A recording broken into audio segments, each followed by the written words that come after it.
better as a result of social media presence. If it doesn't do those three things, then it's on the chopping block. It's a return on investment discussion.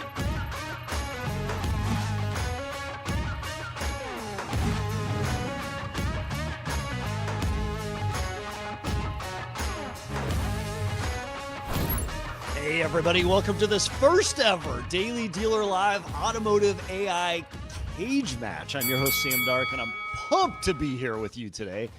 So let's talk first. Auto dealers, AI is everywhere. Every day we're promised more leads, higher CSI, faster response time, and fatter margins. But behind those closed doors, many of us admit, and I as well, we don't fully get how it works. We have trust issues. Or how to measure real ROI. And what about the privacy, legal risks?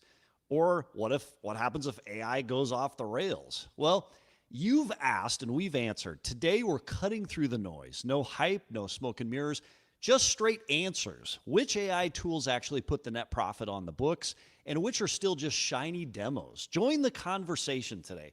We want your comments. We want all of them. As we stream live across every social media, CDG social media channel. Post your comments. We'll bring them into today's show. But before we get to this unprecedented roundtable, again, 4 CEOs of automotive AI companies, let's go to today's news. All right, everybody, this Tuesday, Car Dealership Guy broke the news that Tricolor, a subprime lender and one of the country's largest used car retailers, was facing imminent bankruptcy. Within the next 24 hours, the paperwork was filed. After we received reports last week of mass layoffs at Tricolor, CDG followed up with some inside sources and learned there were rumors spreading throughout the company alleging Tricolor's financials were in some serious hot water. Now, more sources are coming forward claiming Tricolor misled some of its banking partners, including Fifth Third Bancorp and JP Morgan Chase, leading to a fraud investigation by the U.S. Attorney's Office in New York. But between the lines, when demand is high in the auto asset-backed securities market, where Tricolor was heavily involved, lenders often resort to looser, riskier underwriting to sustain their growth. Whether or not that led to Tricolor's downfall remains to be seen, but there's no doubt that this situation is a huge blow for the subprime environment. And because of our roundtable, that's a wrap on this Friday's Auto News. Hey, before we go into our panel today, I just want to remind everybody about up-and-coming NADA. Car Dealership Guy is back with our second annual NADA party happening in Las Vegas on Thursday, February 5th. It is truly the hottest ticket at NADA 2026 with special guests and top automotive personalities. To be considered for a formal invite, just hit the link in the show notes, request to join, and fill out a questionnaire. Spots are limited, and unfortunately, we can't invite everyone, but I guarantee you it is the place to be in Vegas during NADA. RSVP today, and we hope to see you in Vegas. All right, let's turn to the show and our Automotive AI Roundtable. We've got 4 of the biggest names today in automotive AI, totaling over $500 million in raised capital and thousands of dealerships served.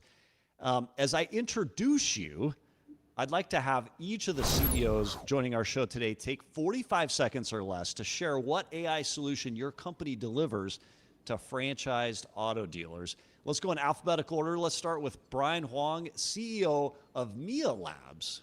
Brian, welcome to the show. Awesome.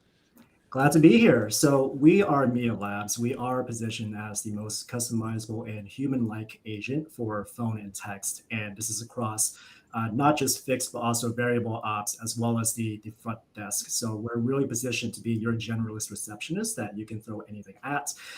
And a good way to think about us is like a staffing firm, not just a normal software vendor. Like we actively partner with you, our clients, to train a new employee who knows all of your little preferences and processes and stays forever. And so Excellent. We have over 150 possible configurations and really mold to your dealership.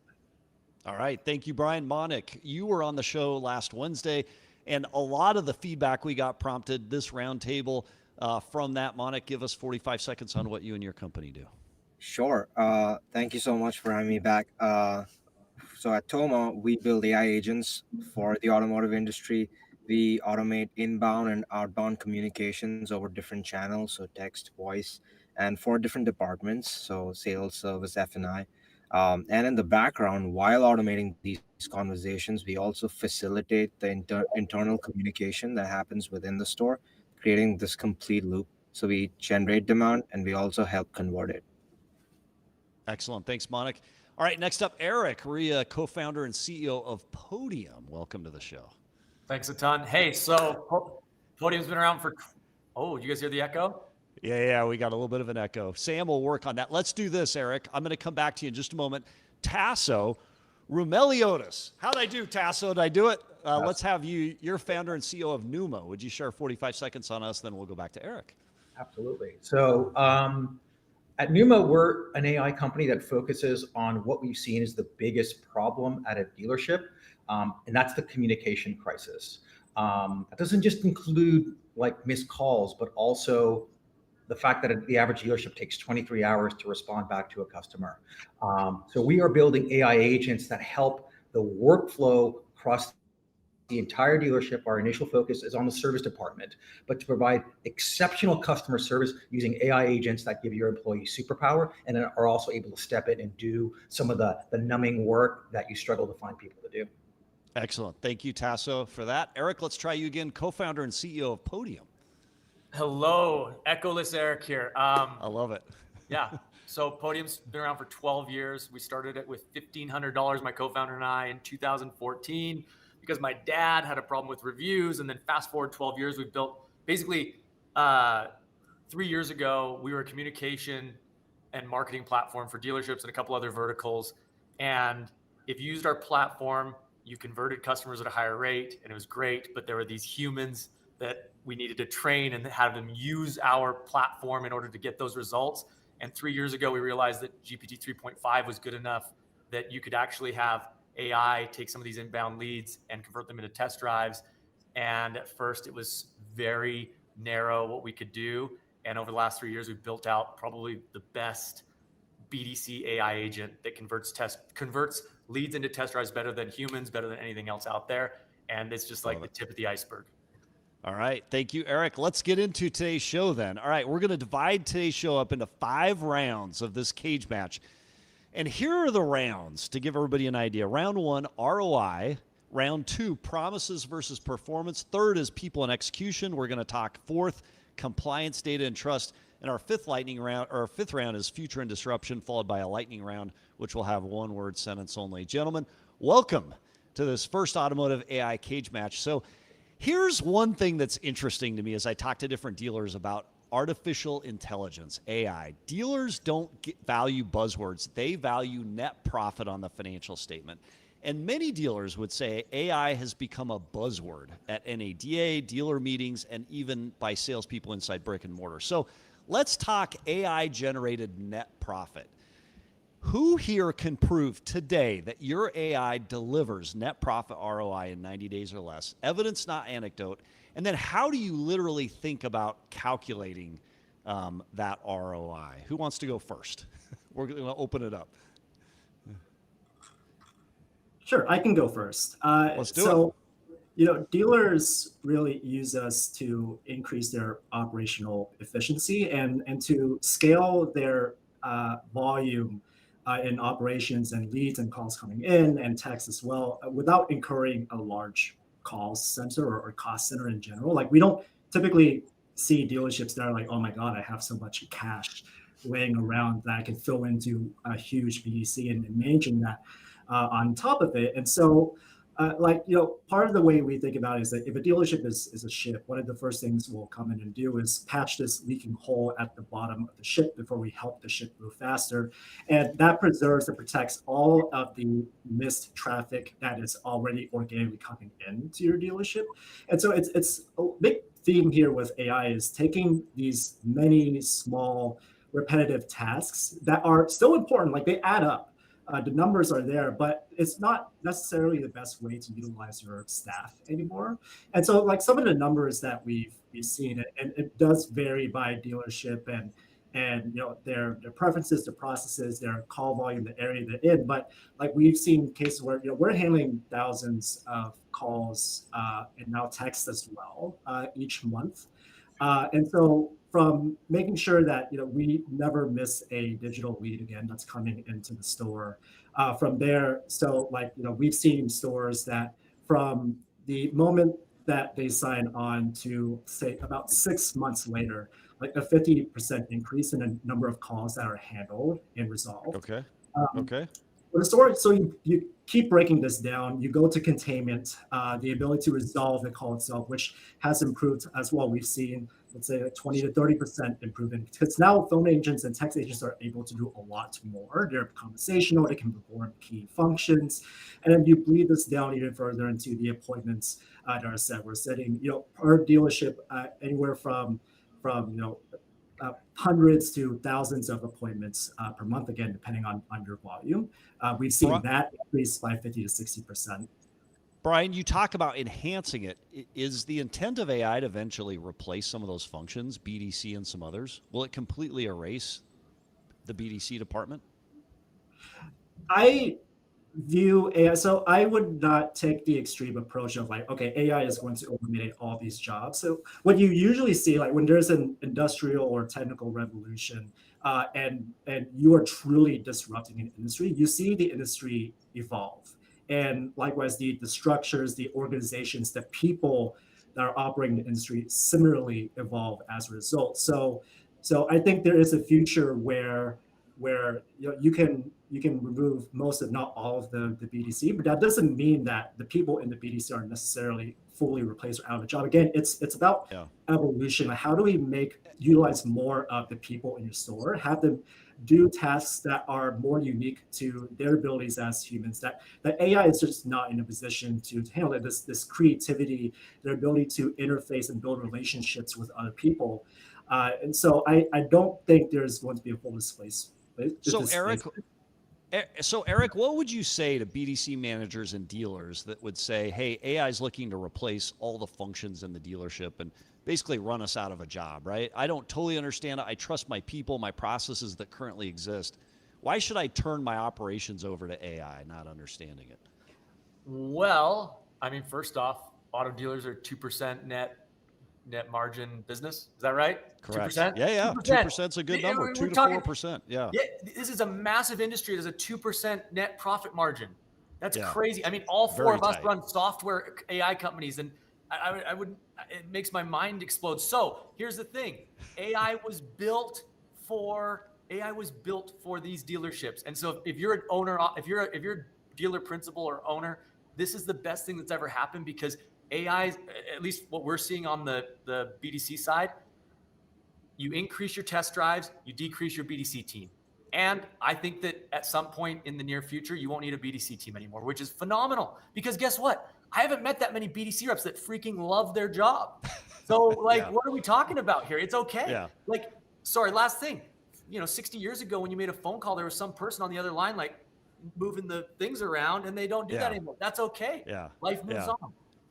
Eric, at your company at Podium, how do you calculate ROI? When you meet with a dealer and you say, hey, we want to come in and implement this AI BDC call text chat tool, how should a dealer think about ROI on the dollars invested? So for the easiest thing for me is, how many cars are your reps selling a month right now, and average, 9 or 10 or whatever. And let's try to get that to 20. And let's also try to reduce the number of BDC reps that you have. And if we can do that, then and what we're seeing, if we can do that, then I think every dealer principal agrees that it's a great investment, great ROI. And we do that by increasing the conversion, increasing the number of test drives, and decreasing the human labor that's required to do that. It's pretty simple. That's a simple way to think about it. It's the most difficult thing we've ever tried to do in the 12 years we're in business, because you're literally replacing a human that's using a brain to do all these things all the time. Why is there, what's the biggest resistance you see to that? I mean, when you calculate ROI that way, you reduce your complexity of staffing and whatnot, you reallocate people to things that light them up, get them more excited, and you're more efficient. Why are there trust issues in automotive between this AI? Well, first of all, our first version of Jerry, as we call him, was like very rigid. And so we built this thing 3 years ago, and it could schedule a test drive under very specific circumstances. And, the thing you learn very, very quickly is every single dealership in the United States, in the world, is different. They want to operate differently. And so if these guys cannot train their agent and see it actually implement those changes, then you're not going to trust it. And so that's a huge thing we've worked on. So Is part of it that the technology is so rapidly changing that if you saw your first iteration of Jerry, you don't understand what it can do today? Like, as a dealer, do we have to keep looking at this to keep understanding it? And where do we go to understand the evolution of it? Yeah. So, like the big thing that we've done recently is we have this Jerry V2 we launched, and basically it allows any dealership to fully customize and train Jerry on the fly. And we've built what we call trainer agents that take that feedback and actually update the policies and procedures of the AI BDC of Jerry. And that alone has created so much more trust for the GSMs, the BDC managers, and the dealer principals. Because think about it, if you have an employee and you can't give it feedback, or you give it feedback and it doesn't actually change, you're gonna be firing that employee pretty quickly. I got to tell you something, Eric, and then we're going to go to Tasso. Here's where I think so you have auto dealers that are multi-generation, that are my age and older. So I'm 50 years old, right? I started in the car business up the road from you many decades ago. We're used to writing things down on paper, tracking things on a log. When you talk about training an AI agent to do something and do it as well as people, that's a tough thing to understand. Like, when you talk about training this agent, how should we as a dealer... What's the message to the car dealer listening today about what does that mean? What does that entail practically? Training? Yeah. In terms of training? Look, like we're basically, what we've learned doing this for now almost 3 years is we are replacing a human. It's incredibly difficult. And primarily we're doing just text-based stuff right now. Voice, which is, I know some of these guys do a little more than we do, is like 100 times more difficult. Like, and I actually don't even think the technology is in a place where you can replace the full goal-oriented humans. But anyway, my message to the dealers is this is happening. You got to figure it out, and you should choose a vendor that allows you to train and hone your agent just like you would an employee. And the beautiful thing about AI is, yes, it can hallucinate. Yes, there's all these things you have to control. But the best thing about these LLMs is when you train it, it will make the change and it will do it always. Versus humans, like, you can train your people every day and they still are going to make mistakes. They're still not going to do what you want them to do. Yeah. Tasso, how do you think about ROI? All right. So if you look, we try, and when we first got into automotive, because I'm not from automotive now, we have a monster automotive team. Look at what a dealership is. Okay. The dealership doesn't manufacture, design these beautiful cars, BMWs, right? They are the customer service element, physical customer service of the OEM. So the singular thing that you need to be focusing on, I think if you're running a dealer, and all the successful ones that we've spoken to, the real studs out there, they focus on exceptional customer service. So we've oriented our entire product not around an AI tool, a hammer looking for a nail, but how to provide exceptional customer service. Okay? Does that require human? Sometimes. So we are incorporating in a way where the customer is having an exceptional customer experience, supplemented with AI, sometimes done completely with AI. But a lot of what we see on the ROI side is a fewfold. First of all, we're able to, when a human can't do something, we can pick it up. If there are some jobs that are, mind numbing or after hours, we can help and rescue a whole bunch of inbounds that you get as a dealer. But if you look at from a customer service perspective, because yes, we can book appointments and kind of answer these calls and bring in more business. But look at the dealership from an operating perspective, okay? From a pure operations perspective. And if you study kind of a business like a dealership, which is like a system and a process, there are bottlenecks that restrict. So you can book a bunch of appointments, but if the bottleneck is actually, in most cases in dealership, a service advisor is severely overwhelmed. They can't handle the amount of customers. And if you look at the Google reviews, The number one reason for 1-star reviews on Google, 40% of reasons are poor communication with your service advisor. 40%.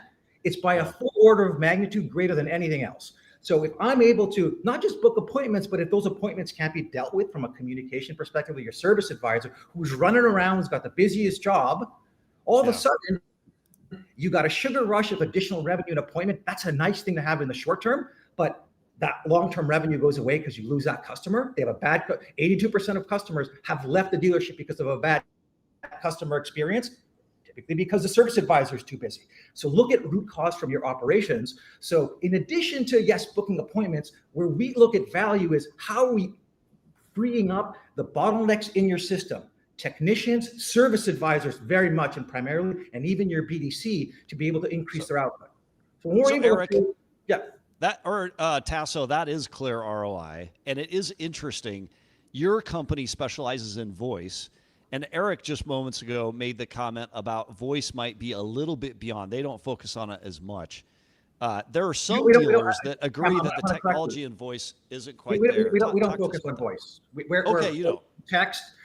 In fact, our service, which is when we install it at a dealership, we have on the average service department 10 people that use Numa 16 times a day over a couple of hours. We are the workflow tool that they use. So a service advisor now is twice as productive. We take your superstar service advisors and we 10x them, combining that with a tool that allows you to kind of handle the flow. So we increase the capacity of what your dealership is able to do in addition to like capturing lost calls. So that's why we're focusing for now on the service department across the entire operation. So not just more appointments, but also the throughput. Very good. So Monik, you were on the show Wednesday. So in a short, the folks know you. How would you calculate ROI with your tool, Monik, at Toma? So we automate voice and text, outbound and inbound. So I think the answer is nuanced because you have stores that have a big BDC. They will see value in a different way, and it is measured differently as opposed to stores that either have an outsourced BDC or like an in-house one, or maybe they don't have one. So for the larger ones, with maybe 20, 30, sometimes even 100 people, for them they see about 50% of phone call volume reduction because the AI is handling it. Now the question is, what do you do with that 50% of the volume? Do you repurpose them to doing outbound, generating more demand? That's how like some of the larger groups, and we've actually done like case studies and published it on our website as well with the top 150 group. I think they've been able to improve their operational margins and by like 40% on the BDC side. So Monik, talk to us briefly again about the voice text comment. So, and we're seeing many comments on social media. There are some that would say voice AI at this point is half-baked. It's not quite there yet. Dealers agree. Like there's a difference between really interactive. What's your response to that if you're in the voice AI world right now? So again, there are two parts to voice AI. One is what does it sound and feel like the cosmetics of it. And then the second portion is like, how smart is it, right? And I think I mentioned this last 2 days ago as well, that there have been like tremendous improvements on both ends. One makes the consumer more likely to engage with it. And the other piece is like, it actually gives them what they want, right? And it's not just voice. I think it translates to text or emails, or because the thinking is happening, independently of the channel. So yes, it was, this is the worst it has ever been. And it will continue to improve, and it has. And you see it in like conversion rates, number of appointments booked, things like that, like number of cars that, even outbound and inbound, both are measured differently. Thank you, Monik. So Brian, what would you say to dealers that say voice AI at this point is half-baked? And if you believe that and you think it's true, at what point do you jump in the evolution of AI? Because it is moving quickly.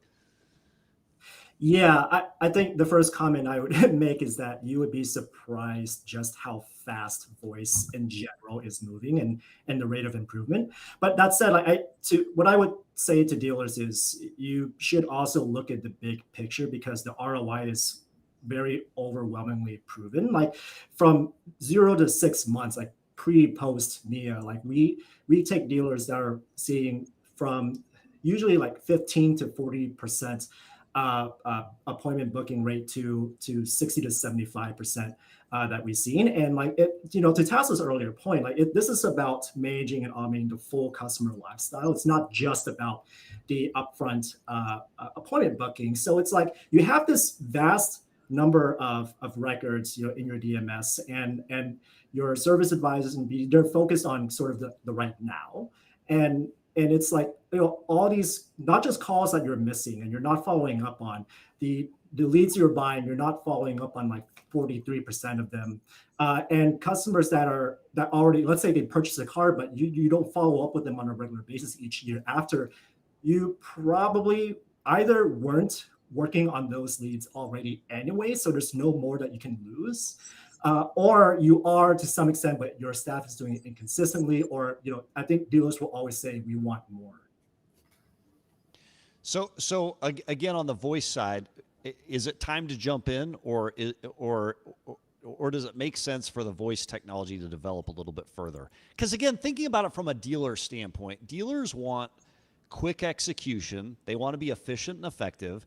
And we've been telling customers for a long time that, look, this digital retail thing, doing a deal start to finish online, like COVID proved to many of us that customers don't want that. And so I think sometimes we commingle the idea of AI and tech, and we say, hey, therefore, turning it over to a an AI voice or 100% AI chat, or turning our BDC over to tech is not as good as having those people in there, right? What would you say about the voice piece? Is it there yet? And if not, at what point do you jump in?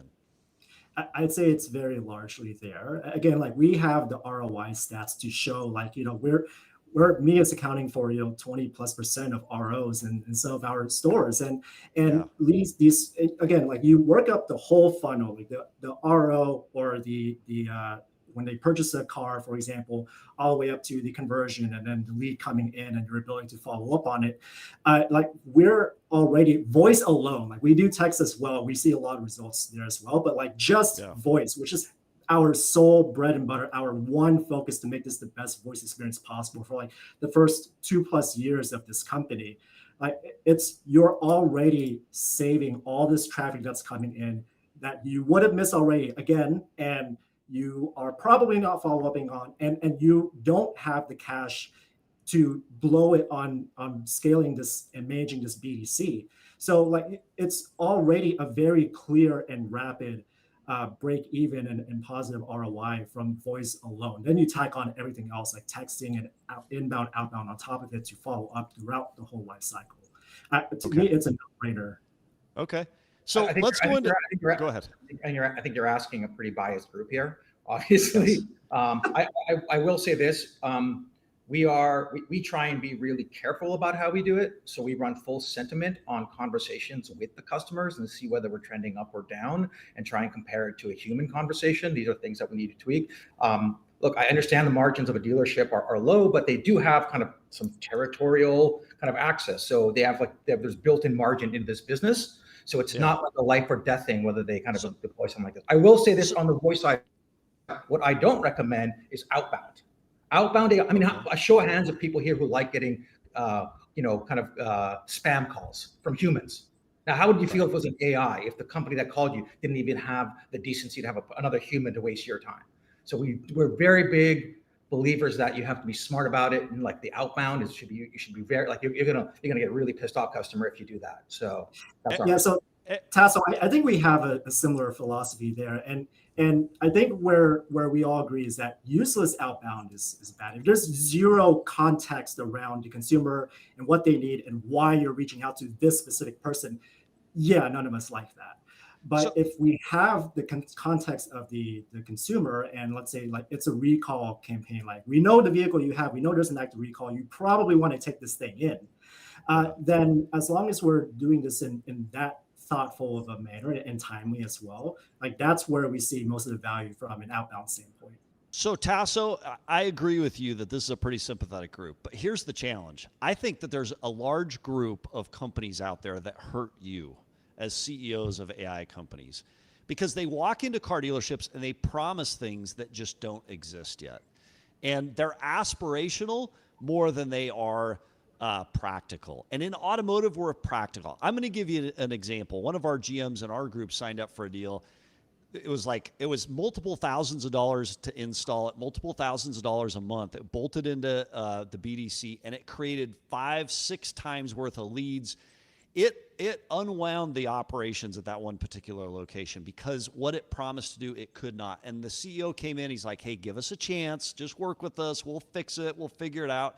But he was developing his tool on our dime and on our time. How harmful is it, not you, but in your space, having other companies come in and make promises that they just can't or won't deliver on, that are aspirational? And Eric, since you, let's have you start there. You talked a little bit about voice AI. How harmful is it to get promises that aren't real? Well, I mean, like back to the voice AI thing. If you're missing 30% of your calls, on the fixed ops side, then obviously AI is going to be better answering versus it going unanswered. So I think there are awesome use cases for voice AI. We're doing it in other verticals. We're starting to do it in auto. But this is the biggest problem with AI out there is you can have such a sexy demo. And like, yes, it's so good. You can build one in like one day too. That's the crazy thing is you guys have I'm sure these other guys are like, yes, because there are these like fly by night companies or even funded companies that have like financial backing. They show up, they show a GSM, a sweet demo that's completely controlled. The person's like, this is the best thing I've ever seen. Yeah, of course it's gonna be better than whatever. And they sign up. And then like you said, there's 20,000 edge cases and these sexy demos don't translate into solving those edge cases. And then they lose trust. And then they're like, this AI stuff is bullshit. So yes, I think I think this is a tale as old as time, new technology, disruptive technology, all of the, I think these 4 companies are great and we're trying to build something of value for these dealers. And we don't, none of us are like expert dealer folks like you, but we're trying to merge technology and this dealer industry into something awesome. But then you've got 80% of the others and they're just like, hey, this is a great way to make a buck because I can go and show these flashy demos and I can get a bunch of revenue. So how do I tell the difference, Eric? If I'm a dealer sitting in a brick and mortar who's been burned by the promises of tech undelivered and it's disrupted my operation, how do I weed it out, the good from the bad? I mean, for us, we just have you talk to our customers. And like, by the way, we've been doing this for a couple of years now. We don't hit it out of the park every time for every customer. And we've really we've had to work our butts off to make our BDC agent excellent. And we're going for like full goal, full start to finish. Somebody walks in your door and a human didn't touch it. So I think talking to your customers, and if they have no customers for you to talk to, that's a bad sign. Yeah. All right. Question. Go ahead, Tasso. So, given that you're in other verticals, are you seeing the same?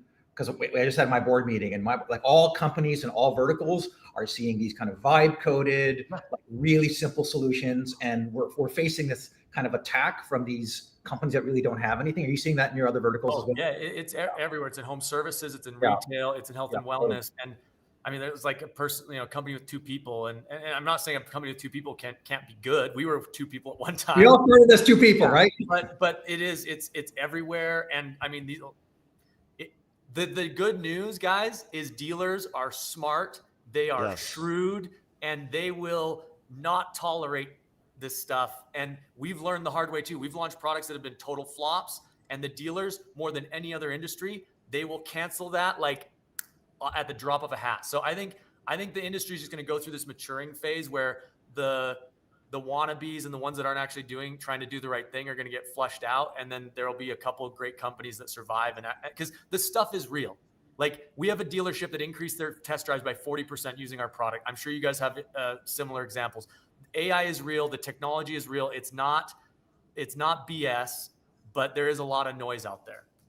All right, to the panel then, what is the biggest promise, not competitors in this group, but outside this group? What are the biggest promises competitors make that today is not possible? And you could even go into other verticals that people are trying to sell, monetize, make money off of, but it's just not there yet.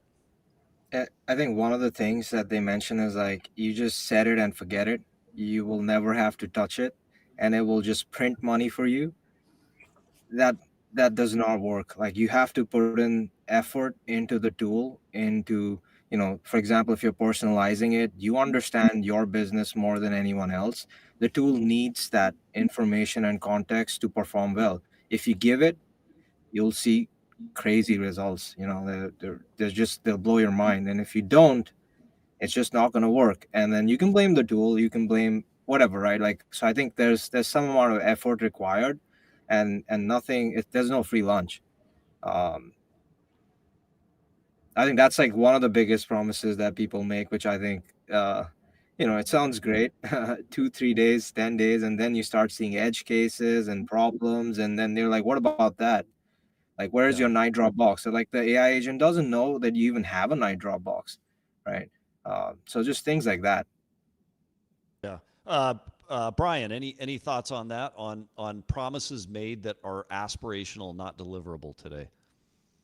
I would be skeptical of any company that says something like, you can onboard our product and then entirely wipe out this whole team, or a large substantial portion of your company right away. It's kind of like there's a similar movement or thought in startups in general, where it's like, well, we think that we can see like the first one person unicorn before very long. And I think it's obviously going to be a lot more complex and nuanced than that. And again, like, to the earlier points, like, AI is developing really quickly. Like, it's not perfect yet. I argue the point right now is that the big picture data is there. It's so even if it's not perfect, it's very clear and fast ROI. But still, like, there's a process to this, and there are things that humans still do a much better job at than AI. So we, the potential for these roles to evolve is coming, but it's not quite there yet. So if somebody comes in and they kind of feed off of your hunger to just eliminate all this staff and save up on this SG&A, I would be very careful with how you evaluate the product. All right, so let's shift gears. Even the smartest AI depends on execution. So who's really responsible for success as it relates to AI? So it's interesting. I mentioned that experience we had in our own auto group. The field support, I'm going to make a statement. Tell me if you think this is true, and then what is the role of your employees in helping to implement it? I think the better the AI claims, the less trained, the less qualified, the less good, I know that's not correct English, but the less good the field staff is. Who's responsible to execute as it relates to AI tools in our world? So Eric, go ahead. Yeah, so I mean, we've been doing this for 12 years. 30% of franchise dealers in the United States use Podium. Half of those are using our AI. So we have a lot of customers in auto. Up until we launched Jerry, we actually didn't go on site a lot. We sold this communication tools, review tools, like they're not insignificant parts of the dealership operations, but we didn't go on site a ton. It is our responsibility. It is our responsibility. If we sell you an agent, it is our responsibility to do what we need to do to get it, to make it successful. Because it is, I mean, think about it. You're basically telling these dealers that you are going to replace the human labor to a certain degree at their dealership, and that at a lot of our customers, Jerry's talking to their customers more than their human sales reps. And we go on site now all the time. We're on the road. We're racking up the sky miles. And guess what, though? When this stuff gets implemented properly and you get it operationalized and everybody's trained, you really do. This is the sad thing, is I think that AI is getting a bad rap because of everything we just talked about. But when it is actually implemented well and the technology is sound and the dealership and the people are on board, it is magical. It is awesome. But I think we feel more like we're consultants now than we ever have been, which is great. Tasso, if AI fails in one of your dealerships, who takes responsibility? The dealer for not adapting, or you for overselling? No, it's on us. I 100%, 1,000% agree with Eric. We, in fact, like, part of a good product, you talk about other folks that sell more fly by night. If you don't have the infrastructure in place to monitor your AI, how it's doing, how it's performing, how employees are using it, not using it, abusing it, and having meetings very, very diligently and frequently with your dealership partners to make sure that things are being tuned continuously, that's where you're really failing. The monitoring and management of it is kind of half the battle. So I'm 100% with that. We take full responsibility for it. Like we are creating these like digital employees, and we're like employing them for you, and you don't have, it's our code. You don't have the capability to understand how things are going until you get a 1-star review on Google, which we obviously want to have the opposite, get the 5 stars. So it's all on us. So have you encountered situations where your teams go in to install these tools into a BDC, let's say, and the BDC employees start to compete against the tool? They'll sabotage, they'll turn it off, they'll say, hey, it doesn't work. It's, to my point, it's quadrupling leads. How do you deal with that? How do you react to that? I think you've seen this nature like throughout history. When anytime a new tool comes in, I think initially it's met with skepticism. Then there's like competition, and then there's this acceptance that it's actually making our jobs easier.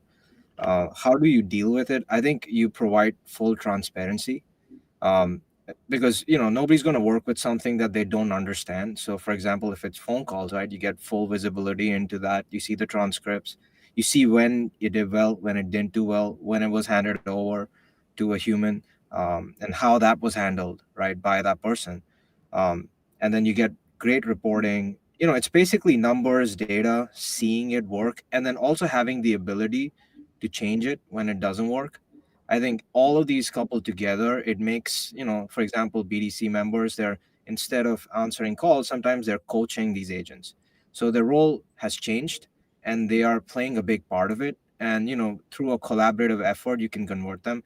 Now, obviously, there will be some people who don't want to be within like 10 feet of technologies like this, and that's fine, right?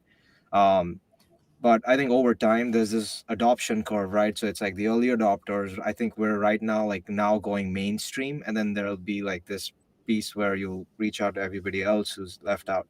So it's just natural progression, and as we move through it, you try to educate as much as you can and offer transparency.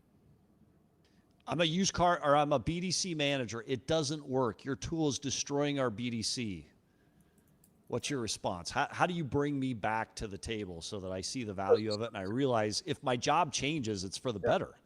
I think the answer is data. So first is you benchmark and baseline what you had before you use the tool, right? Then you have data where you see, okay, how is the sentiment changing compared to where it was before? How are the bookings changing compared to where it was before? Because that is the truth, right? Like we can talk as much as we want about our opinions, but the numbers tell a story which is accurate. And I think we should have a discussion on that, because if you see the numbers lower, then the question is, okay, there happened to be these 60 calls that should have converted but didn't. And then you look at the calls and you can see exactly why, right? So it's always going to be based on data and comparing it with that. And but if data sometimes lies, Monik. Does it? Ultimately, you're providing the data, right? You can create the data and the answers that you want to create as a vendor company, right? Because you create the data, you provide it to us as dealers. Yeah, I mean, I think if the question is, are we selectively showing certain things? That's right. That's easy to catch, and I think dealers are just great at catching that. Is the data being fudged is a different thing, right? Like one of the things we care about personally as a company is more than sounding right. Like we actually want to be right, about whatever we're offering, and we want to improve. And I think just having like different levels of transparency, right? When you say we did 50 bookings, can you click on it and see the actual 50 bookings? Can you see the people show up for that? So, just being clear and having, more data to back up the data that you have, like that's just really how you win trust. And I think Eric also mentioned it, like talk to our customers and see like people who've been using it for maybe a month is fine, but like people who use it for a year, they can feel it and they see it in other numbers that they track regularly. Yeah. So Eric, you talk about the importance of your account managers. I agree. Within our auto group, we've worked with many companies that are in this panel. Podium has great field staff. Isn't the success at Podium more about people, having the right people, good people willing to engage with our stores than the tech? Or how do you think about tech versus your employee staff? Well, about 3 years ago, we had some real issues with our customer experience org, and so at that point, the product actually didn't matter that much because we weren't, successfully onboarding our customers to a high enough degree, and so all that mattered was service. And we've now, over the last 3 years, built what I think is one of the best, field operations out there, and our customers love it, and everybody knows their person at Podium, so it's awesome. But now the product matters more than anything because we can deliver the service. We can, we take care of the customer. So it's both. You got we've also had awesome enterprise customers over time that they love us and we have great people, but the product wasn't doing the job. And so, they still cancel because they're like, hey, we think you guys are great, but we're going in another direction. And so I think it's got to be both. Yeah. Okay, so we're going to speed this up just a little bit. Execution is one thing, trust is another. Dealers want to know, in the world of AI and tech, is my data safe? And automotive is a highly regulated industry as it relates to customer information, as it relates to even financial and best practices. So dealers think about who owns customer data in this world of AI as you're collecting so much. Do you, and are you monetizing that data? Tasso, let's start with you. Okay. The dealer's data is the dealer's data. And there are, issues beyond companies like us. There's DMSs and a whole bunch of folks that, want to have kind of claim to data. There's OEMs. So our core is the dealer and making sure that they're able to, overall maximizing their profits. That's foundational for us. So what we look to do is whatever AI models we're building are built on, and any kind of data that we're using from them is obviously we built, a huge amount, a lot of our investment that we've made now on the technology team is on the security and on the data privacy and all these kinds of things. So it's your data, we keep it that way. I will share a story with you, which is a very, very scary one, where one of our dealer partners was, kind of on a couple of their stores, tried one of these, and it was nobody on this panel, of course, kind of one of the, what I'll say maybe kind of more fly-by-night two-person shop. I think it was a two-person, completely vibe-coded solution. And we said, let's check it out. And our CTO went in there, logged into this AI from their website. Anybody could do this. Log into their website and was able to get in and see all the records that the dealership had given, including the GM's personal information that was in there. Home address, phone number, VIN number on his, so it was very, very, very scary. So I think for us, it's like this is scary stuff as well. So you should work with people that are well-funded, that take care of these things, that have other accounts that you can get reference calls from, and make sure that happens that way. Yeah, it's interesting. So, Brian, are dealers exposing themselves to risk by plugging in unregulated AI, as Tasso mentioned? I think I'll echo Tasso's direction there, and it really does depend on which vendor it is and how unscrupulous the people behind it may be. Again, I like to take a more optimistic view of things, and I think the four of us here are pretty responsible in the way we think about it. But that's not going to be the case for every company, and especially so the extremely new ones with no proven track record from the team or from funding, and the more proof points you have, the better there, obviously. But one thing you could do as the dealer is ask questions about the underlying infrastructure, and even as far as what am I looking for in that, Brian? What am I looking for in that answer? You want to see, okay, what's driving this technology under the hood. And you don't really need to know every single detail, but we've partnered with technology providers that have the best reputations in the whole tech industry in terms of security that education and government organizations are using, for example. And the more out of the way a company goes to work with vendors like this and voluntarily install their own their own processes in place, and like even down to like what language is in the contract is like, in our case, like we have never monetized data. We will never monetize data. Even when like the data that we have from taking your calls and texts for a dealership, like we'll use it to refine your dealer's experience, but we don't take that and trade like the rest of this broader core with it. So you want to do your diligence on the team for sure. Brian, good response. Eric, how should I think about data privacy and security in this world where automotive is so regulated? Tasso talks about this. All that data was out there. That's a breach under the Safeguards Act. How do I prevent against that with all this new technology? Yeah, I mean, we work in healthcare, so it's even more regulated. I mean, if I'm a GSM or a dealer principal, I'm going on LinkedIn and I want to see if it's a young company, do they have a security team? Do they have people on there? Do they have people on LinkedIn that have titles that are security? Now that doesn't guarantee that you're partnering with somebody that is going to be responsible with your data and do everything they should. But I think that's a good first step. But as we know, like even some of the biggest software platforms in automotive have had like CDK, terrible breaches. And so, I mean, it's hard. I think that's the number. I think if I were a dealer group or an independent store, I would be looking online and making sure that this company actually has people that are thinking about security. So let's talk about ChatGPT. It just came out with this 5.0. This may be a little bit outside your all area, but maybe you can help us with this. It is all the rage in automotive because anybody can go to a terminal anywhere. They can ask a question. They can input a document. You can get incredible feedback from it. There was a best practice shared by a dealer on Yossi's show, Car Dealership Guy podcast recently. And he said, hey, he uploads his financial statement, gets benchmarks back, great feedback. That terrifies me.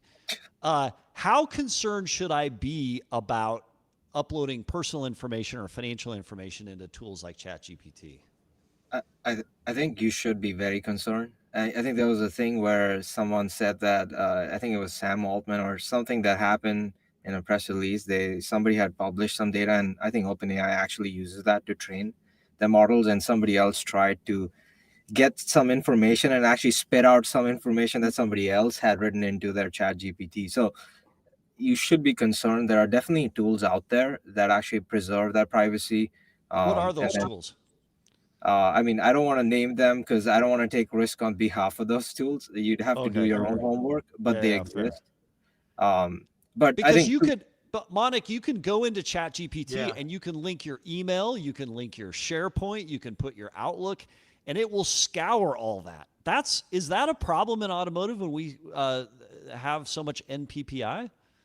There is a thing called zero data retention. I mean, if that's a policy that you sign up for, and you can explicitly ask providers for that. So we offer that, for example, to our customers. And also there are like other standards like SOC 2 and HIPAA, and like as Eric mentioned for healthcare, that a service can be compliant for. So you can ask for those things explicitly if you are interested. And I think the software providers have to show that to you that they're compliant.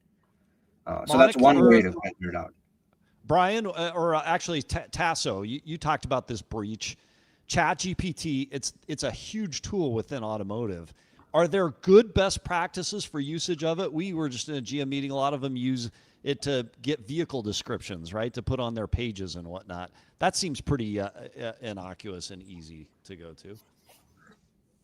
I mean, look, it's an incredibly powerful tool. You don't want to restrict your team from using it. What I would do if I was running a dealership, I would have guidelines, which is, if you want to, sell a brake job better and you want to get advice from something like that, you should use it. If you're going to put in data from our set and try and run some analysis on it, like that's a no-go. So I think you start setting some policies that people are going to use it. It's really powerful. Doesn't ChatGPT have the don't use my data to improve the model though? I mean, I haven't looked into this. I have that turned off. So what does that mean? Does that mean that it's not out there? It's not indexable? It's not findable later? I don't know for sure, but all I know is I turned off them using my data to make their model better, because I think that what that means is something I could type into there could end up in the results for somebody else at some point. I don't want that. Yeah. But I mean, I don't want to. OpenAI doesn't need any more revenue from anyone, but it probably is the rationale to go get a corporate wide license for OpenAI, and because then you can control all that at corporate level. I'm sure most dealership employees are using their own like version of ChatGPT and might not have those things turned on. Okay, before we come out of the privacy piece, and a fascinating conversation, especially as it relates to ChatGPT, many of your tools will quote payments back. AI will engage, interact with a customer, quote a payment. If it makes a mistake, who's got the liability? Is it your company? Is it the dealership? Who ultimately should be responsible for that? Well, I think go for it. Go for it. I think whoever's saying it, you're Monik. representing the dealership. So I mean, wherever the end word is coming out of, like you are responsible for that. So if it's us, then it is us.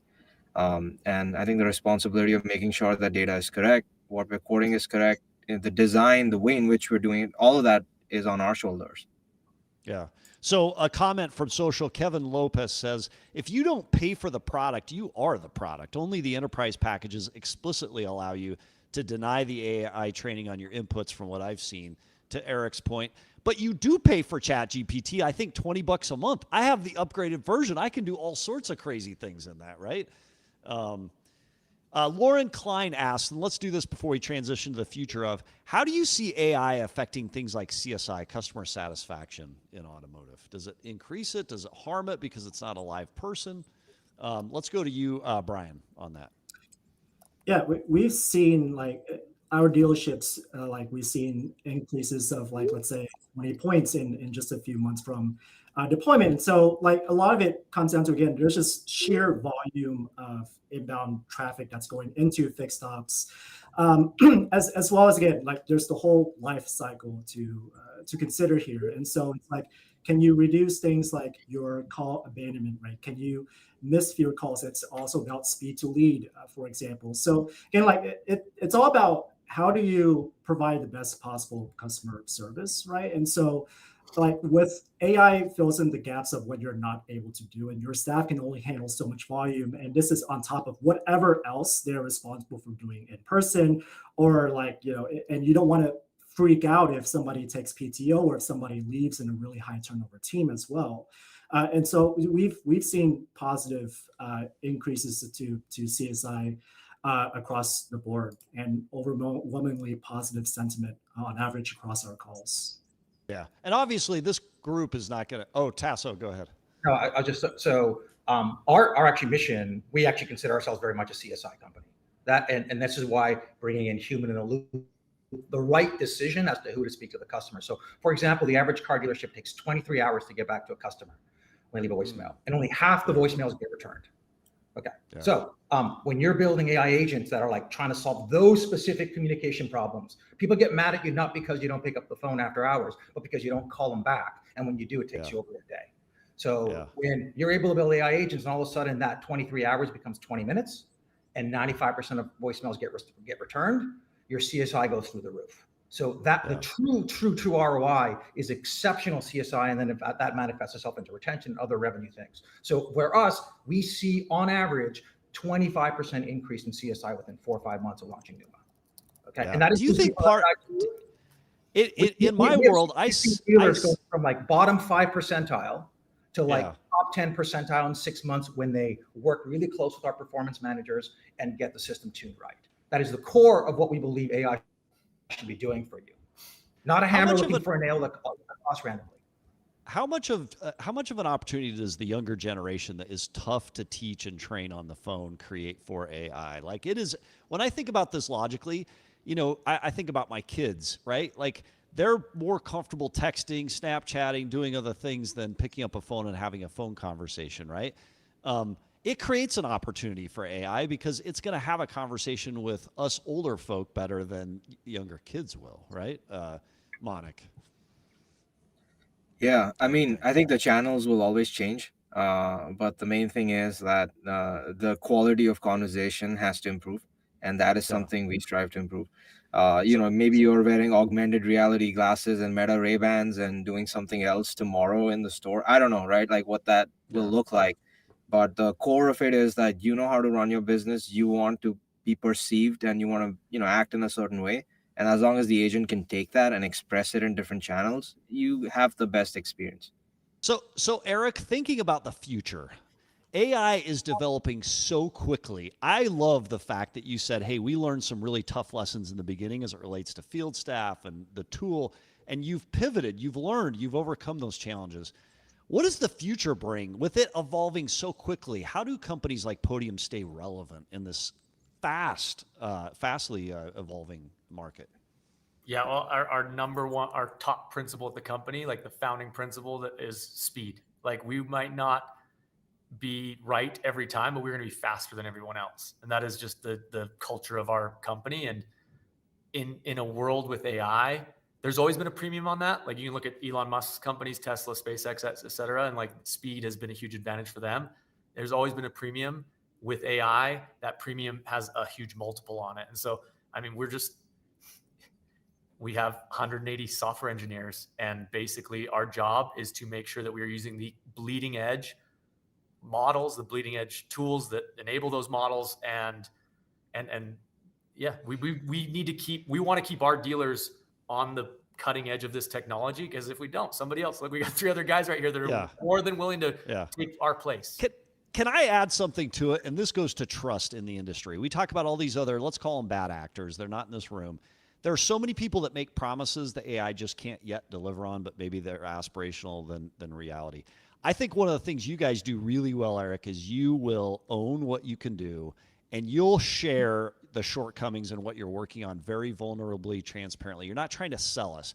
And as the CEO of a company, when I bring a company in and we're doing something new where there's going to be a learning curve, I need to know all the stuff you can't do. I need the warts. I need to know the worst side of the company so that I can teach, train, and communicate to my team. If I don't have that and I lose credibility, I can't get anything done in my auto group, right? And so that would be my one ask of all AI-related companies, is just tell us everything. The good, the bad, the ugly, just own it, Eric. Thoughts on that? Yeah. I mean, if you guys, I know some of you have been around for a little while, you eventually get punched in the face with the challenges of scaling your product and your service out to lots of customers. And I think it's exactly what Sam stated. And so I think what we've learned over 12 years, because I think early on, you have this desire to like be the solution to all of their problems as a vendor or a partner. And like, I think we just learned like what we do is really valuable. We believe in it, and we're going to be really straight up about what we can do and what we can't do, and what the technology can do and it can't do. And I'm, as you guys can tell, I'm a pretty animated guy, high energy. You do not want to see me if I hear any of our sales reps say things that we do on a demo that we cannot. You do not want to see what happens. It bothers me so much, because guess what?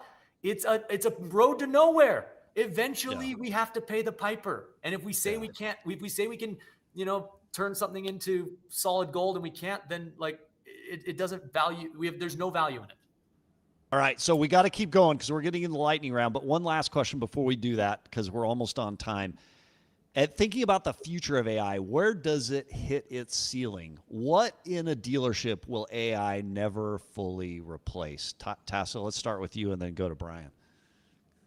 I think that's kind of a deeper, almost like, AI philosophical question. I think there are elements of the experience that you're going to want kind of a human involved, something more, tactile and emotional.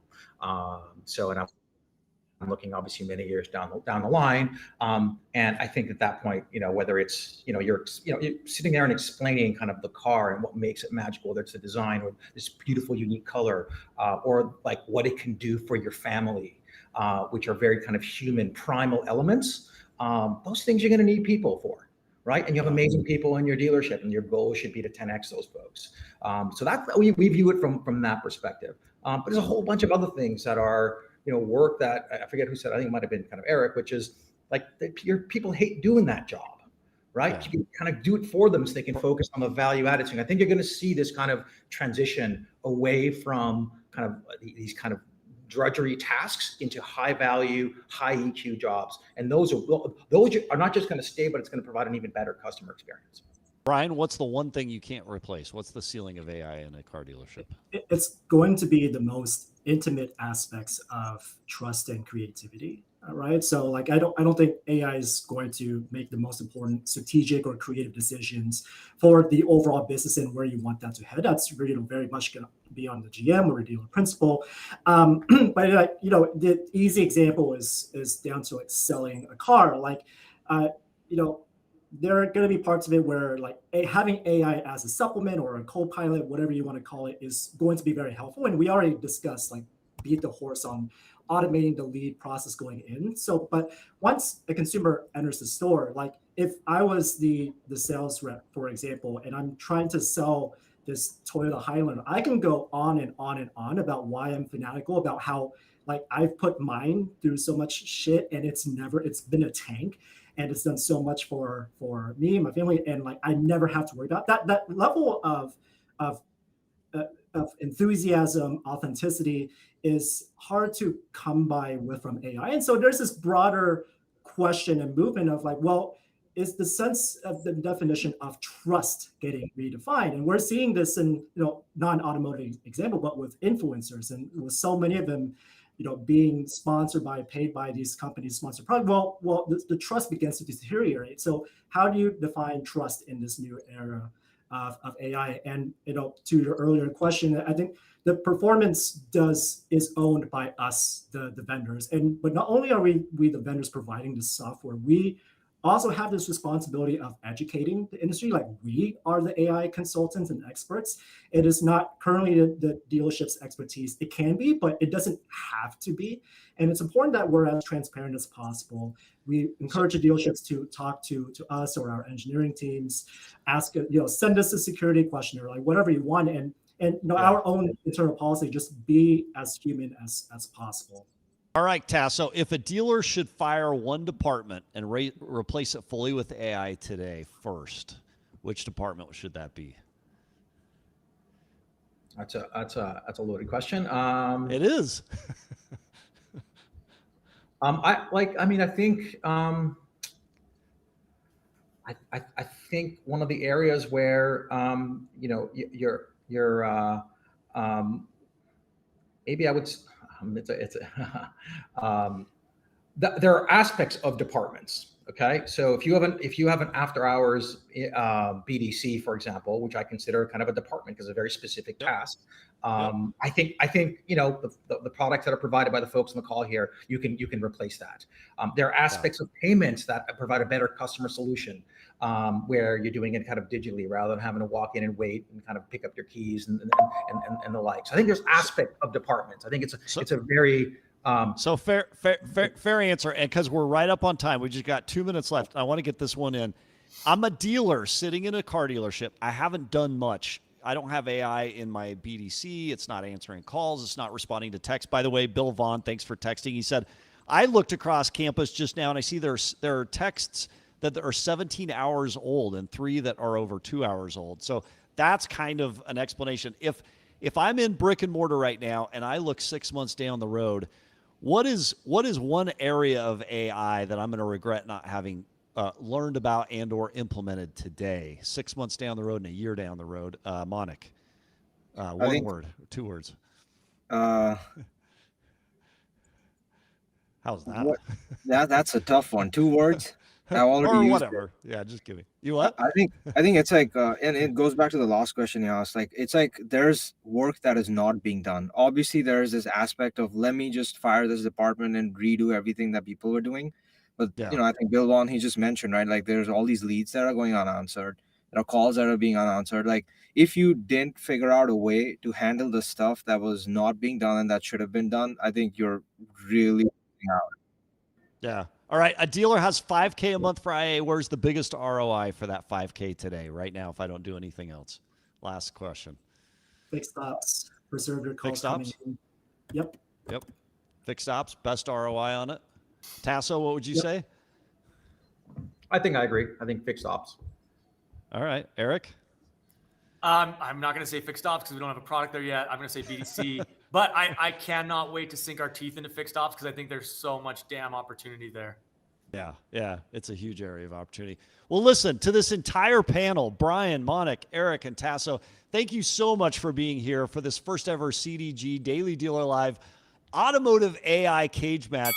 I found today's conversation fascinating, and I appreciate you all spending time with us today to go through it and to have it. And I think ultimately the winner of this conversation today is every single dealer out there that sat and listened. And as we wrap, I just want to remind everybody that I just want to thank everybody for being here, and I lost my spot. So don't forget, everybody, we're live here every Monday, Wednesday, and Friday. So if this is your world, hit like, subscribe, turn on those notifications so you never, ever miss a beat. And to everybody, thanks to the panel, and we'll see you next episode. Thanks, everybody.